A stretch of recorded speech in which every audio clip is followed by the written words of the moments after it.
ஃபைனலா your friendly neighbourhood ஸ்பைடர்மேனுக்கான animated series release ஆகிடுச்சு. இந்த சீரிஸ் உண்மையிலே செம அமேசிங்கா பிரசன்ட் பண்ணிருக்காங்க. காமிக் புக் ஸ்டைல்ல கலர்ஃபுல்லா கொடுத்திருக்காங்க. மார்வல் சைடுல இருந்து ஸ்பைடர்மேனுக்கு இப்படி ஒரு சீரிஸ் வரும் நான் எதிர்பார்க்கல. இந்த சீரிஸ் இன்னும் பார்க்காதங்க ப்ளீஸ் போய் செக் பண்ணி பாருங்க. அமேசிங்கா பியூட்டிஃபுல்லா இந்த சீரிஸ் உங்களுக்கு இருக்கும்னு நம்புறேன். Anyway your friendly neighbourhood Spiderman animated சீரிஸோட episode 1 review and breakdown தான் பார்க்க போறோம். அப்படி நம்ம சேனலுக்கு சப்ஸ்கிரைப் தட்டி விட்டுருங்க. வீடியோவை கேக் ஆஃப் பண்ணிடலாம். இந்த சீரிஸை ஃபர்ஸ்ட் பார்க்கறப்போ நம்ம சின்ன வயசுல சுட்டி டிவில அமேசிங் ஸ்பைடர்மேன் சீரிஸை பார்க்குற மாதிரி ஒரு ஃபீலை கொடுத்துச்சு. இந்த சீரிஸோட ஸ்டார்டிங் பைல நியூயார்க் சிட்டில இருந்து ஸ்டார்ட் பண்றாங்க. நியூயார்க் சிட்டில இருக்க ஏகப்பட்ட உயரமான பில்டிங்ஸ்க்கு நடுவுல அவெஞ்சர்ஸோட டவர் இருக்கதை உங்களால நோட் பண்ண முடியும். அப்படியே நம்ம பீட்டர் பார்க்கர் அவரோட வீட்ல தூங்கி எழுந்து அவரோட முதல் நாள தயாராகி ட்ரெயினை மிஸ் பண்ணிடுறாரு. அப்போ ஆண்ட்மே பீட்டருக்கு கார்ல லிஃப்ட் கொடுத்து பீட்டரை கார்ல அழைச்சிட்டு போறாங்க. இந்த இடத்துல அயன்மேனோட ரெஃபரன்ஸா அயன்மேன் சூட் மாதிரியான ஒரு பொம்மை அந்த கார்ல தொங்க விட்டுருக்காங்க. அப்படியே ரெண்டு பேரும் பேசிட்டு கார்ல பீட்டரோட ஸ்கூல் கிட்ட வந்ததும் ஆண்ட்மே பீட்டருக்கு லிஃப்ட் கொடுத்ததுனால ஆண்ட்மே கிட்ட நன்றி சொல்ற விதமா அங்கிள் பென் இறந்ததை பத்தி பீட்டர் ஆண்ட்மே கிட்ட சொல்லிட்டு வருத்தமா அவங்கள அப்படியே கட்டி பிடிச்சிட்டு பீட்டர் தன்னோட ஸ்கூலோட first day first class attend பண்றதுக்காக தயாராகிறாரு. அப்போ வானத்துல ஸ்பார்க்கிள் சர்க்கிள் திறக்கப்பட்டு வேற ஒரு டைமென்ஷன்ல டாக்டர் ஸ்டேஞ்ச் கூட சண்டை போட்டுட்டு இருந்த சிம்பியாட் மாதிரி இருக்கிற ஒரு உயிரினம் இங்க வந்து மிட் டவுன் ஹை ஸ்கூலையும் நாசம் பண்ணிட்டு இருக்கு. அப்போ டாக்டர் ஸ்டேஞ்ச் அதை தடுக்கிறதுக்காக அதை எதிர்த்து போராடிட்டு இருக்கும்போது இந்த பக்கம் இந்த சிம்பியாட் மாதிரி இருக்கிற அந்த உயிரினம் பீட்டர் பார்க்கரோட கேர்ள் ஃப்ரெண்ட் நிக்கோவை அட்டாக் பண்ண போகுது. அப்போ நம்ம பீட்டர் பயப்படாம அதை எதிர்த்து நிக்கிறாரு. அதை எதிர்த்து நின்று நிக்கோவா கிட்ட இருந்து கிட்டத்தட்ட காப்பாத்திடுறாரு. அப்போ அந்த சிம்பியாட் மாதிரி இருக்கிற அந்த உயிரினம் அதை எதிர்த்து நம்ம பீட்டர் பார்க்கர் அட்டாக் பண்ண வரும்போது அப்போ டாக்டர் ஸ்டேஞ்ச் சரியான டைமிங்ல வந்து அந்த சிம்பியாட் மாதிரி இருக்கிற உயிரினத்தை பிடிச்சிட்டு அவரோட டைமென்ஷனுக்கே திருப்பி போயிடுறாரு. அப்போ அந்த ஸ்பார்க்கிள் சர்க்கிள் வழியா சிலந்தி வலையில தொங்கிட்டு இருந்த ஸ்பைடர் ஸ்பார்க்கிள் சர்க்கிள் மூடிட்ட அப்புறம் அந்த ஸ்பைடர் தொங்கிட்டு இருந்த சிலந்தி வலை கட்டாகி நிக்கோவும் பீட்டரும் பேசிட்டு இருக்கும்போது பீட்டரோட கழுத்துல வந்து விழுந்து பீட்டரை கடிச்சிடுது. அப்போ நிக்கோ கிட்ட பேசிட்டு இருந்த பீட்டர் திடீர்னு மயங்கி விழுந்துடுறாரு. இந்த பக்கம் பீட்டரை கடிச்ச ஸ்பைடர் அங்க இருந்து ஒரு ஸ்டூடெண்டோட பேக்ல ஏறி அங்க இருந்து அந்த ஸ்பைடர் எஸ்கேப் ஆயிடுது. அப்படியே சில மாதங்கள் கடந்து போகுது. ஸ்பைடர் நம்ம பீட்டர் பார்க்கற கடிச்சதுனால கடந்து போன ஒரு சில மாதங்களே நம்ம பீட்டர் பார்க்கர் ஸ்பைடர் மேன மாறிடுறாரு. அவரோட வீட்டுல ரெடி பண்ண ஸ்பைடர் மேன் சூட்டை போட்டுட்டு அப்படியே வெப் சூட்டரை பயன்படுத்தி ஸ்கூலுக்கு போயிட்டு இருக்காரு. அப்படியே ஸ்பைடர் மேன் வெப் போட்டுட்டு பறந்துட்டு போயிட்டு இருக்கும்போது ரோட்ல 3 வழிப்பறி திருடனுங்க ஹாரி ஆஸ்பானை பிடிச்சி மிரட்டிட்டு இருக்கானுங்க. அவங்க கிட்ட இருந்து தப்பிச்சு ஓட ட்ரை பண்ண ஹாரி ஆஸ்பான் மேல ஒரு வெஹிக்கிள் வந்து மோத வரும்போது அந்த இடத்துக்கு நம்ம ஸ்பைடர் மேன் வந்து ஹாரி ஆஸ்பானை காப்பாத்திடுறாரு. அப்போ ஹாரி ஆஸ்பானை துரத்திட்டு அந்த 3 வழிப்பறி திருடனுங்களும் ஸ்பைடர் மேனை தாக்குறதுக்காக முன்னாடி வர நம்ம ஸ்பைடர் மேன் அவங்களுக்கு முன்னாடி அவங்கள தாக்கிட்டு ஹாரி ஆஸ்பானை அவங்க கிட்ட இருந்து காப்பாத்திடுறாரு. அதுக்கப்புறம் பீட்டர் அப்படியே ஸ்கூலுக்கு போயிட்டு ஸ்கூல்ல போர்ல் அப்படின்ற ஒரு பொண்ணை பார்த்து அந்த பொண்ணை பீட்டர் அவரோட கிரஷா பார்க்க ஆரம்பிக்கிறாரு. அப்படியே பீட்டரோட ஸ்கூல் லைஃப்ல டெய்லி கிளாஸை கண்டினியூ பண்ணிட்டு இருக்கும்போது ஒரு நாள் பீட்டர் யதார்த்தமா அவரோட கிளாஸ்ல உட்காந்து கனவு காணிட்டு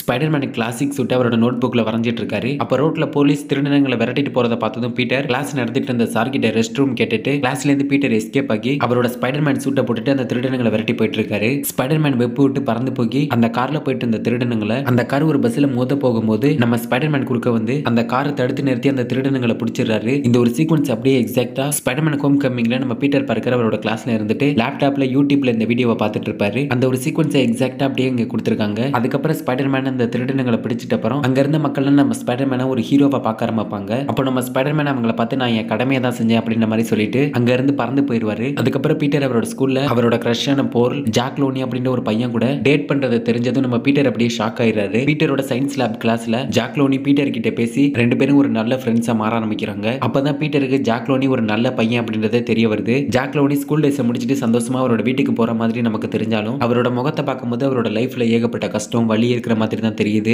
ஜாக் லோனி ட்ரெயின்ல அவரோட வீட்டுக்கு போயிட்டு இருக்கும்போது ஒரு சில பேர் அவரோட பக்கத்துல உட்கார்றதுக்கே யோசிக்கிறாங்க. அப்போ ஜாக் லோனி அவங்களை எதிர்த்து எதுவுமே கேட்காம அங்க நடந்த எல்லாத்தையும் சகிச்சுக்கிட்டு அவர் ஃபேமிலியோட வீட்டுக்கு வந்து டைம் ஸ்பெண்ட் பண்ண ஆரம்பிக்கிறாரு. இந்த பக்கம் நம்ம ஸ்பைடர்மேன் பீஸா கடையில இருந்து பீஸாவை திருடின ஒரு திருடனை பிடிச்சி அந்த பீஸா கடையோட ஓனர் கிட்ட ஒப்படைக்கிறாரு. பதிலுக்கு அந்த பீஸா ஷாப்போட ஓனர் ஸ்பைடர்மேனை பாராட்டி அவர்கிட்ட ஒரு பீஸாவை ஃப்ரீயா கொடுக்க நம்ம ஸ்பைடர்மேன் அந்த பீஸாவை வாங்கி சந்தோஷமா சாப்பிட்டுட்டு அந்த பீஸா பாக்ஸை குப்பை தொட்டியில தூக்கி போடும்போது அந்த குப்பை தொட்டியில ஒரு டிவிடி பிளேயர் இருக்கிறத பாக்குறாரு. அப்படியே பீட்டர் அந்த டிவிடி பிளேயரை எடுத்துட்டு அவரோட அபார்ட்மெண்ட் கிட்ட வர அந்த அபார்ட்மெண்ட்டுக்கு வெளியே நம்ம டோனி ஸ்டார்க் கிட்ட இருக்கிற மாதிரி ஒரு ரிச்சான காரை பாக்குறாரு. அந்த காரோட சேர்த்து ஒரு செல்ஃபி எடுத்துட்டு பீட்டர் அவரோட வீட்டுக்குள்ள வராரு. அவரோட வீட்டுல அங்க மே மட்டும் தனியா இல்ல, அங்க மே கூட நார்மல் ஆஸ்பானும் இருக்காரு. அங்க வந்து பீட்டரை பார்த்ததும் நார்மல் ஆஸ்பான் பீட்டர் கிட்ட hello Peter my name is Norman Osborn அப்படின்னு பீட்டர் கிட்ட தன்னை இன்ட்ரோடியூஸ் பண்ணிக்கிறாரு. இதோட எபிசோட் 1 முடிவடையுது. ஓவராலா ஒரு செம அமேசிங் எபிசோட். காமிக் புக் ஸ்டைல்ல கலர்ஃபுல்லா கொடுத்திருந்தது எனக்கு ரொம்பவே பிடிச்சிருந்துச்சு. எனிவே இந்த சீரிஸோட உங்களோட ரிவ்யூஸையும் இதை பத்தி நீங்க நினைக்கிறீங்க இந்த சீரிஸ் உங்களுக்கு பிடிச்சிருக்கா அப்படின்றதை கமெண்ட்ல சொல்லிட்டு அப்படியே நம்ம சேனலுக்கு சப்ஸ்கிரைப் தட்டி விட்டுருங்க. அடுத்த வீடியோல பார்க்கலாம்.